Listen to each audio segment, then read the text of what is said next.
CID Sanjay పరిచయం అవసరం లేని పేరు రెండు తెలుగు రాష్ట్రాల్లో కూడా కొద్ది రోజుల పాటు అందరి నోళ్లలోనూ నానిన వ్యక్తి. ముఖ్యంగా అటు చంద్రబాబు గారి అరెస్టులో కానివ్వండి, ఇటు రామోజీరావుని వేధించడంలో కానివ్వండి, క్రియాశీలకంగా వ్యవహరించినటువంటి వ్యక్తి. సరే, ఎంతోమంది సిఐడి అధికారులు వచ్చారు వెళ్ళారు. సాధారణంగా ఏంటంటే వాళ్ళు వాళ్ళ పని చేసుకుంటూ వెళ్తారు తప్ప రాజకీయంగా ఎప్పుడు బయటికి రారు. కానీ సిఐడి సంజయ్కు ఉన్న ప్రత్యేకత ఏంటంటే రాజకీయంగా ఒక వైసీపీ కార్యకర్తలాగా ఆయనే బయటకు వచ్చి మాట్లాడటం. సరే, ఇవన్నీ గతం, దీన్ని పక్కన పెడితే ఇప్పుడు సిఐడి సంజయ్ అవినీతి అక్రమాల భాగోతం ఎప్పుడైతే వెలుగు చూసిందో వెనువెంటనే సిఐడి సంజయ్ మీద అయితే సస్పెన్షన్ వేయడం జరిగింది. త్వరలోనే దీని మీద విచారణ చేయొచ్చు, అవసరమైతే అదుపులోకి తీసుకుని అరెస్ట్ కూడా చేయొచ్చు. ఆ రోజు చంద్రబాబు గారిని అరెస్ట్ చేసి ఇటు ఆంధ్రాలో ప్రెస్ మీట్ పెట్టి, అటు తెలంగాణలో హైదరాబాద్లో ప్రెస్ మీట్ పెట్టి, ఢిల్లీ వెళ్ళి ప్రెస్ మీట్ పెట్టి, ఏ సిఐడి అధికారి కూడా ఇన్ని ప్రెస్ మీట్లు పెట్టి చెప్పడు. కేసు అనేది ఆంధ్రప్రదేశ్ పరిధిలోనిది. నువ్వు ప్రెస్ మీట్ పెట్టి మాట్లాడితే కొన్ని కేసు గురించి ఇక్కడ మట్టికే మాట్లాడాలా. నువ్వు తెలంగాణ ఎందుకు వెళ్ళి మాట్లాడావు, ఢిల్లీ ఎందుకు వెళ్ళి మాట్లాడావు, ఎవడ సొమ్ము తీసుకెళ్ళి మాట్లాడావు.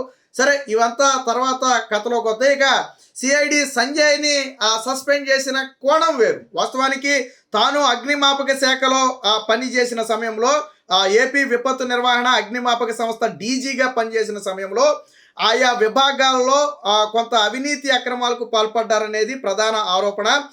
వైసీపీ ప్రభుత్వ హయాంలో అగ్ని పోర్టల్లో ఎన్ఓసి హార్డ్వేర్ సరఫరాల కోసం 2.29 కోట్ల ఒప్పందాన్ని సౌత్రిక టెక్నాలజీస్ అండ్ ప్రైవేట్ లిమిటెడ్కి సంజయ్ కట్టబెట్టాడు.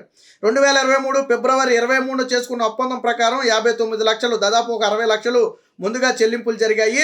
ఏప్రిల్ 2023 నాటికి 14% మాత్రమే ప్రాజెక్టు పూర్తయిందని విజిలెన్స్ అధికారులు తేల్చారు. కానీ నిధులు మొత్తం కూడా చెల్లించాలని చెప్పి ఈయన ఆదేశాలు జారీ చేయడం జరిగింది. సాధారణంగా ఏదైనా ఒక ప్రాజెక్ట్ని కన్నా ఎవరికైనా ఇస్తే, మనం ఏ ప్రాజెక్ట్, అది రోడ్లా, బిల్డింగ్లా, లేకపోతే ఇంకోట, ఏదైనా సాఫ్ట్వేర్ డెవలప్మెంటా, ఏదైనా కానివ్వండి, ఒక ప్రాజెక్ట్ ఇచ్చినప్పుడు దానికి నిధుల విడుదలకు కొంత క్రైటీరియా ఉంటుంది. అంటే ఇది ఎంత పూర్తయిన తర్వాత ఎంత శాతం నిధులు, మొత్తం పూర్తయిన తర్వాత ఎంత శాతం నిధులు, 3 ఏళ్ల మెయింటెనెన్స్ తర్వాత ఎంత శాతం నిధులు అని చెప్పి దానికి ఒక క్రైటీరియా ఉంటుంది.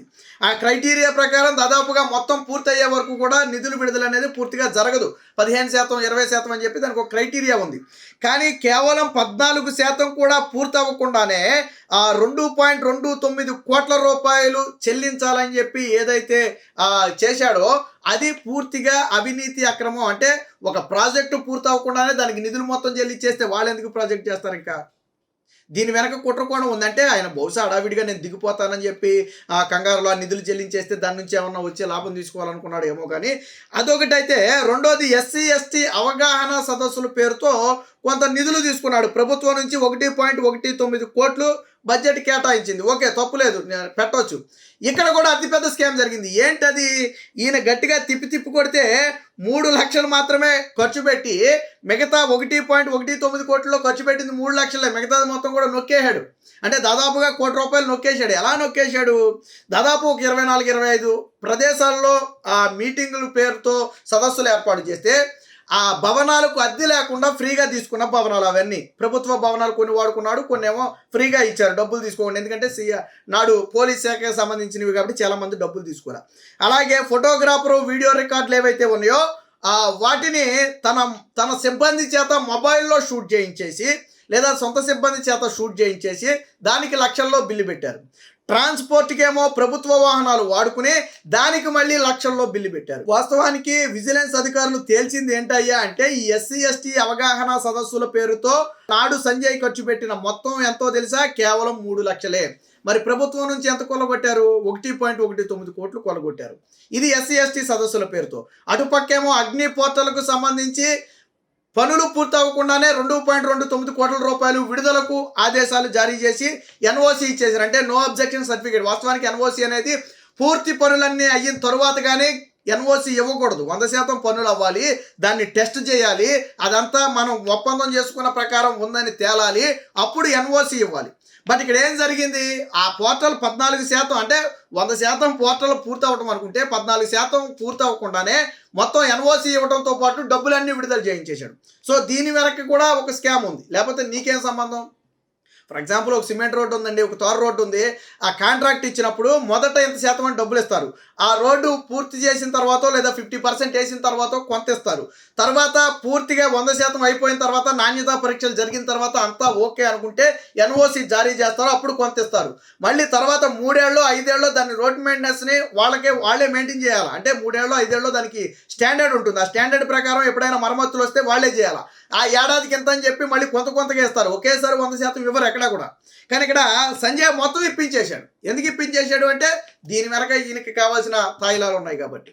ఇప్పుడు ఈ కేసుని బేస్ చేసుకుని పూర్తి స్థాయి విచారణ చేసిన తర్వాత విజిలెన్స్ అధికారులు ఇందులో అవకతవకలు జరిగాయి, సిఐడి సంజయ్ అవినీతికి పాల్పడ్డాడు అని పూర్తి స్థాయిలో, అంటే ఇప్పుడు తర్వాత సిఐడి అయ్యాడు, అంతకుముందు ఫైర్ శాఖలో డీజీగా పనిచేశాడు ఆయన.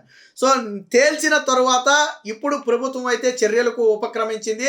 విజిలెన్స్ రిపోర్టు ఆధారంగా సంజయ్ని అయితే సస్పెండ్ చేస్తున్నట్టుగా ప్రకటించింది.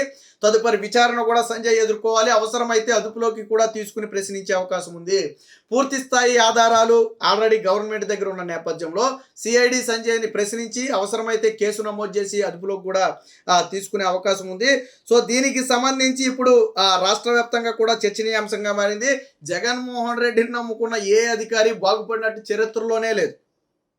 మీరు గతంలో ఇంటెలిజెన్స్ చీఫ్ సీతారామాంజనేయులను తీసుకున్నప్పటికీ, లేదా విశాల్ గన్నిని తీసుకున్నప్పటికీ, లేదా నాడు డీజీపీని తీసుకున్నప్పటికీ, కసిరెడ్డిని తీసుకున్నప్పటికీ, సిఐడి సంజయ్ లాంటి వాళ్ళని తీసుకున్నప్పటికీ వీళ్ళందరూ కూడా అవినీతిలో ఇరుక్కుపోయారు, అవినీతి కోపంలో కూరుకుపోయారు. అలాగే వాసుదేవరెడ్డి, ఏదైతే లెక్కలకు సంబంధించిన వాసుదేవరెడ్డి కానివ్వండి, ఏపీఎండిసికి సంబంధించినటువంటి వెంకటరెడ్డి కానివ్వండి, వీళ్ళంతా ఎందులో కూరుకుపోయారు? అవినీతి అక్రమాల్లో కూరుకుపోయారు. అలాగే డిజిటల్ కార్పొరేషన్ కానివ్వండి, ఇవన్నీ అంటే జగన్మోహన్ రెడ్డికి తొత్తులుగా మారిన వాళ్ళందరూ కూడా అవినీతి కోపంలో కూరుకుపోయారు. జగన్మోహన్ రెడ్డి 5 ఏళ్ల పాలనలోనే దాదాపుగా కొంతమంది ఐఏఎస్లు ఇబ్బందులు పడ్డారు, ఐపీఎస్లు 16 మందికి పోస్టింగ్ ఇవ్వకుండా పక్కన పెట్టారు, 3గురిని సస్పెండ్ చేశారు, ఇప్పుడు 4వ వ్యక్తి సంజయ్ని సస్పెండ్ చేశారు.